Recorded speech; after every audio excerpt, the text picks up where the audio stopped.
I never thought my life would unravel the way it did. My name is Claire. I'm 35 years old, and for the longest time I believed I had built a safe, steady life with the man I once trusted more than anyone.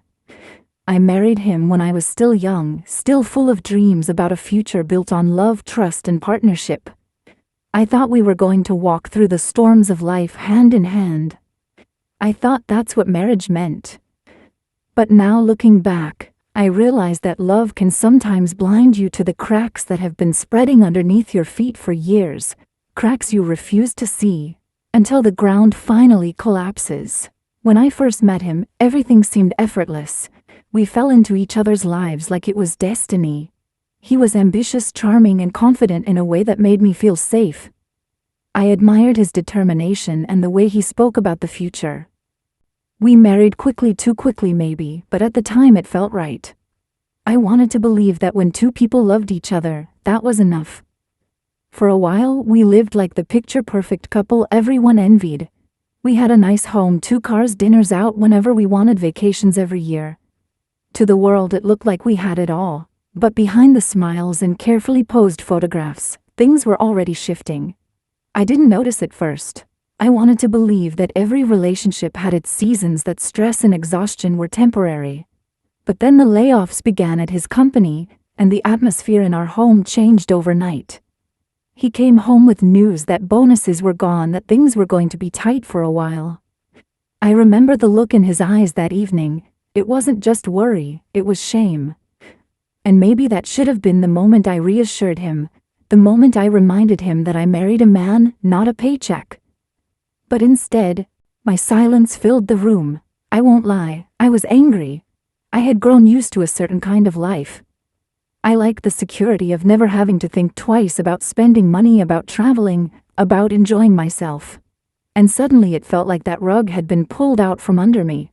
I compared him to other men, my friends' husbands, who were climbing corporate ladders, starting companies, buying bigger homes. Why wasn't he like them? Why wasn't I living that kind of life? The resentment slipped in slowly, but once it took root, it grew like a poison I couldn't control. He tried to explain to me that things weren't hopeless, that he was holding on to something that could change our lives, a patent he had been working on for years. He told me it was valuable, that it might be the one thing that saved us when everything else fell apart. But I didn't care. I didn't want to hear about someday. I wanted security now. I wanted to know I wasn't married to a man who was destined to fail. And in my bitterness, I started saying things I can never take back. "You're just not built for success," I snapped at him, once the words dripping with contempt. I can still see the way his face fell when I said it. It was like I had taken a knife and cut through something sacred. The more he tried to hold the pieces of us together, the more I pushed him away. I stayed out late, ignored his calls, let my anger speak louder than any kind of love I might have still had for him. And when the company finally let him go, when he walked into the house and told me he had lost his job, I laughed. God help me, I actually laughed. Not because it was funny, but because in that cruel, broken moment, it felt like confirmation of every doubt I had ever whispered to myself. He had failed me just like I always suspected he would. That night was the beginning of the end. My contempt became unbearable. I mocked him in front of my friends, telling them I had wasted years of my life with a man who couldn't keep up.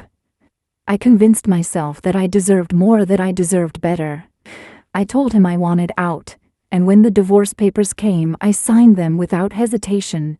I took everything I thought I could from him, the house, the car, the money. I wanted to walk away feeling like I had won. And for a while I believed I had. But what I didn't know was that the man I thought I had broken, the man I thought I had left in the dust, was quietly holding on to something far greater than I could have imagined. And one day I would discover just how wrong I had been. After the divorce, I told myself I was free. Free from his failures, free from the weight of disappointment, free to live the life I deserved. I paraded my new independence like a crown, showing everyone that I had won. I told friends about how I had taken the house, the car, the money. I posted pictures online of nights out, new clothes, a new man who seemed to promise everything my ex could not. I convinced myself that I was finally living, that I was finally happy. But beneath the laughter and the champagne glasses there was a hollowness I didn't want to acknowledge. I wanted the world to see me as victorious, but when the nights grew quiet and the makeup came off, I felt the truth gnawing at me. I wasn't fulfilled. I wasn't free. I was angry, bitter, and restless, like someone running in circles pretending it was progress. And yet I refused to admit it, not to anyone, not even to myself. Meanwhile, my ex seemed to vanish from the world. He didn't fight me in court, didn't challenge me, didn't beg for another chance. He simply disappeared, leaving me with everything I thought I wanted. At first I mistook his silence for defeat. I believed I had crushed him completely, that he was living in some dingy apartment, drowning in regret. The thought gave me a cruel sense of satisfaction. But as time passed, I began to wonder, why wasn't he trying to claw back? Why wasn't he chasing me down? His silence was unsettling, almost defiant, like he knew something I didn't. 6 months after the divorce, whispers began to reach me. Rumors that he was doing well, too well. I brushed them off at first, convinced they were exaggerations or maybe lies meant to make me jealous. But then the truth began to unravel. That patent he had once spoken about, the one I had mocked, the one I had dismissed as nothing, it sold. Not for a few thousand, not even for 1 million, but for more money than I could have ever imagined in my wildest dreams.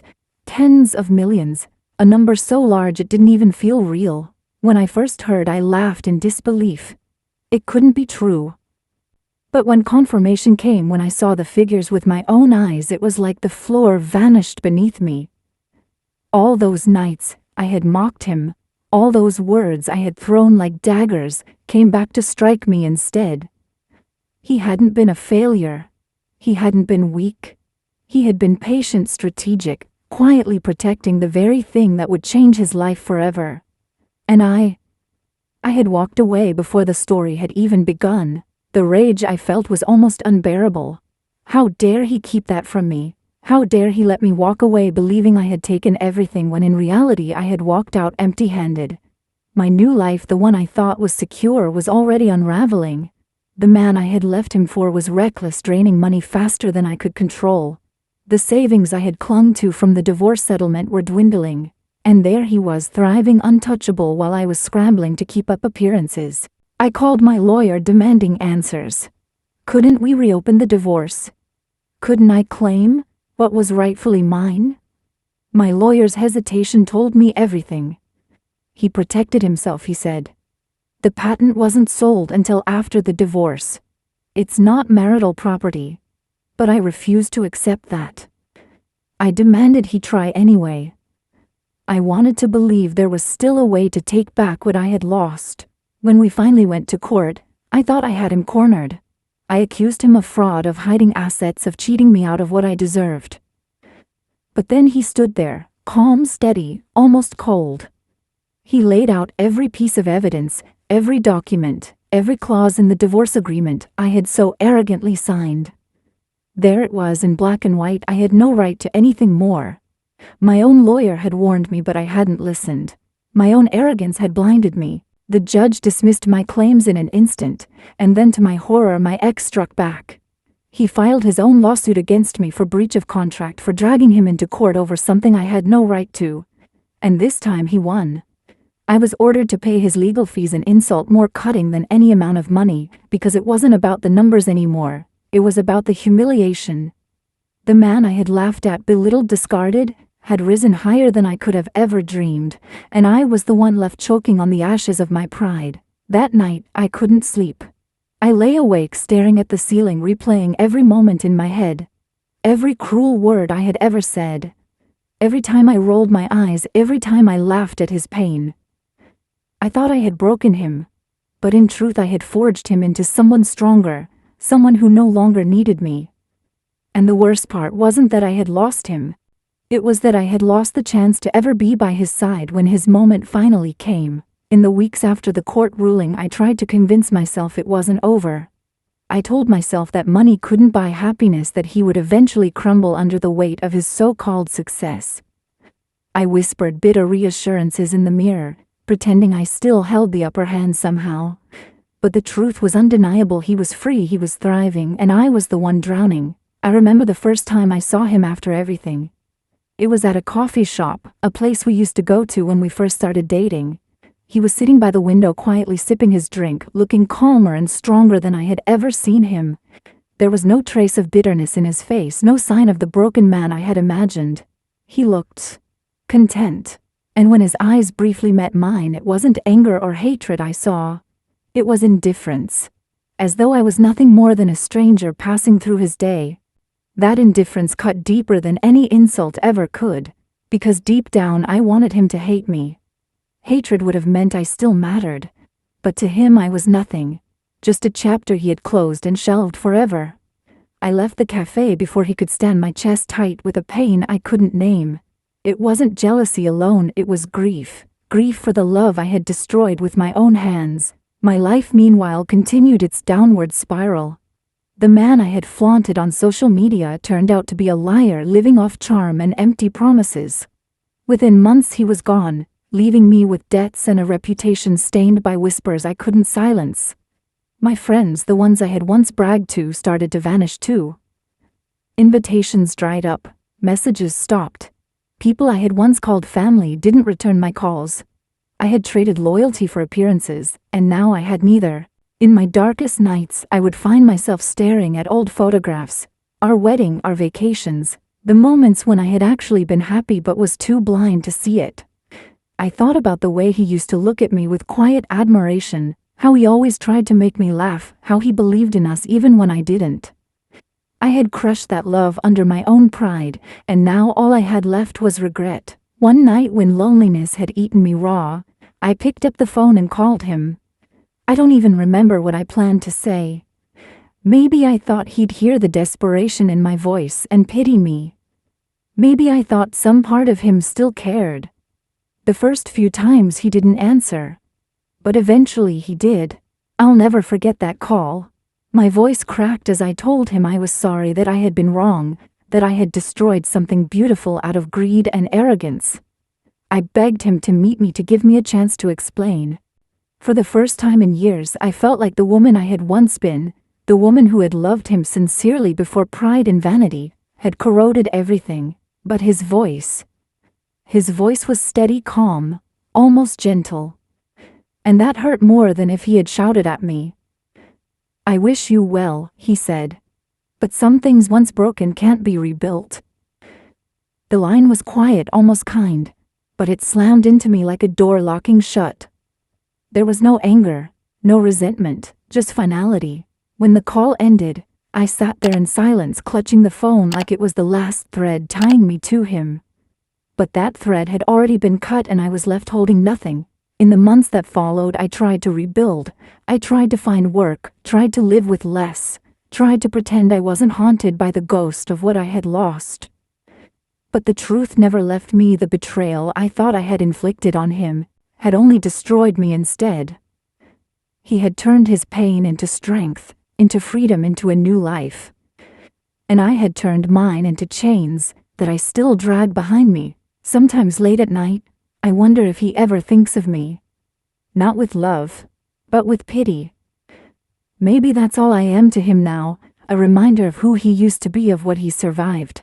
And maybe that's what I deserve. Because in the end, the sweetest revenge he ever gave me wasn't money or success. It was showing me that he didn't need me to rise. Time has a cruel way of forcing you to face yourself. After the call, after hearing his final words, I felt like my entire soul had been stripped bare. For years I had defined myself by appearances, what people thought of me, how my life looked from the outside, what I could take from others to prove I was winning. But now, all of that was gone. The house, the car, the friends, even the man I thought was my upgrade, all of it had crumbled, leaving me alone with nothing but the echo of my mistakes. I tried to convince myself that life was still salvageable. I picked up odd jobs, worked long hours, and tried to silence the whispers of people who once envied me, but now pitied me. Every time I caught their glances, I felt like I was being stripped down, exposed for what I truly was, a woman who had gambled everything on pride and lost. My reflection in the mirror became my greatest enemy. I no longer saw the confident wife who once laughed at her husband's promises. I saw someone hollow, drained, and broken, and yet even in the midst of that despair I couldn't stop thinking about him. About the way he carried himself when I saw him at the cafe. About the peace on his face when he testified in court. About how, despite everything, he had chosen dignity over vengeance. It haunted me not because I wanted his money or his success, but because I realized he had found something I had never understood: freedom. I started writing letters to him. I never sent them, but I poured everything onto the page: the apologies, the confessions, the truth I had buried for so long. I wrote about the first time I met him, how I had felt seen and understood in a way no one else had ever made me feel. I wrote about the vacations, the quiet nights on the couch, the mornings when I thought we were unstoppable. I wrote about the resentment that grew inside me like a disease, how I let jealousy and greed blind me to the love I had. And in every letter I begged for forgiveness, not so that he would take me back, but so that I could forgive myself. But forgiveness never came. Not from him, not from me. Some nights I'd pick up the phone, tempted to call him again, tempted to hear his voice. But I knew it wouldn't change anything. He had moved on. His silence was a reminder that he no longer carried the weight of me. And maybe that was the most painful part, realizing that the person you once meant everything to now sleeps peacefully at night without a single thought of you. One evening I passed by his old shop, the place where he had once spent hours bent over his workbench, hands stained with ink and sweat, dreaming of a future no one believed in. It was different now, renovated, polished, thriving under his new company's name. Through the glass I saw him with a group of young employees, teaching them, guiding them, smiling in that quiet way I remembered. He wasn't just surviving, he was building. And in that moment I understood the cruelest truth of all: his life had blossomed the moment I left it. I walked away quickly, my chest tight, tears burning my eyes. For years I had thought I was the one who brought value, who gave him status, who made him whole. But the truth was, he had always carried his own light. I had just been too blinded by my own darkness to see it. The climax of my downfall wasn't losing the house or the money. It was standing there on the sidewalk, watching the man I had torn apart rise higher than I could ever reach. And knowing that I would never again be part of that story. That night I sat in my tiny apartment surrounded by silence, and I finally allowed myself to grieve, not just for the marriage I destroyed, but for the woman I could have been if I had chosen differently. I grieved for the years I wasted chasing status instead of love, for the man I once held, but threw away, for the future that could have been ours but will never exist. And in that grief I began to understand something I had spent years resisting: revenge doesn't always come with fire and fury. Sometimes the greatest revenge is indifference. Sometimes the sweetest justice is when the one you tried to break finds peace without you. And the greatest punishment is realizing that you gave up the one person who ever truly loved you, not because they failed you, but because you failed yourself. Months turned into years, and life forced me into a quieter rhythm. I learned how to live small, how to stretch a dollar, how to find contentment in things I had once sneered at. At first I resented it: the cramped apartment, the second-hand clothes, the simple meals. But eventually, I began to see the irony. I had once mocked my husband for not giving me enough, and yet here I was discovering that survival didn't come from luxury, but from humility. Still, I couldn't escape the shadows of my past. Every so often someone would mention his name in passing at the grocery store, through mutual friends, in the whispers of old acquaintances. They said he was thriving, that his business had grown beyond anything they had expected, that he had become not only successful, but respected. And each time my chest tightened with a mix of pride and pain. Pride because I had once been part of his story, pain because I had thrown that part away. The truth I had to accept was this: I had built my life on sand. Every cruel laugh, every sarcastic remark, every demand for more had been another wave eroding the foundation of my marriage. And when the storm came, when money ran out and challenges arrived, I had nothing to hold on to but my pride. Pride that couldn't save me, pride that left me alone. I often wondered if he ever thought of me, Not with longing, but with lessons. Did he look back and see me as a warning sign, a reminder of what love should never be? Did he ever remember the woman who once held his hand and believed in him, before greed poisoned her heart? Or had I been erased completely, just another scar healed over by time? One night I found myself writing again. This time it wasn't a letter to him but to myself. I wrote down every mistake, every regret, every hard truth I had spent years avoiding. I admitted that I had been cruel, that I had laughed when I should have comforted, that I had abandoned when I should have stood firm. I admitted that I had destroyed something beautiful because I thought I deserved better, when in reality, I already had the best. And in writing those words, I felt a strange kind of release, as though by finally telling the truth, I was beginning to forgive myself. But forgiveness doesn't erase consequences. It doesn't rebuild bridges once burned to ash. And that is the hardest lesson of all. Some choices can't be undone. Some words can't be taken back. Some doors once closed remain shut forever. I see that now with a clarity I never had before. My ex-husband didn't destroy me. I destroyed myself. And in doing so, I handed him the greatest gift I could have ever given: freedom. Freedom from my judgment. Freedom from my resentment.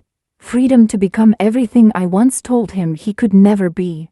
And maybe, just maybe, that's the lesson buried in all of this. That sometimes the people we try to break are the ones who rise while we are left to sift through the ruins of our own bitterness. That revenge doesn't always come in shouts and flames. It comes in silence and peace. In a life rebuilt stronger without you. So if you're listening to this, maybe you've been where I was. Maybe you've laughed when you should have loved, walked away when you should have stayed, chosen pride when you should have chosen grace. Or maybe you're on the other side. Maybe someone betrayed you, mocked you, abandoned you in your darkest hour. To you I say this: you are stronger than you know. You are capable of turning pain into power, of finding freedom in the very places you thought you'd been broken. Because sometimes the greatest victory isn't revenge at all. It's peace. It's knowing that you can rise from betrayal, from heartbreak, from humiliation, and build a life so full that those who tried to break you are left choking on their own regrets. If my story touched you, I hope you'll stay with me. Please, like this video, share it with someone who needs the reminder, and subscribe for more stories that speak to the scars we all carry.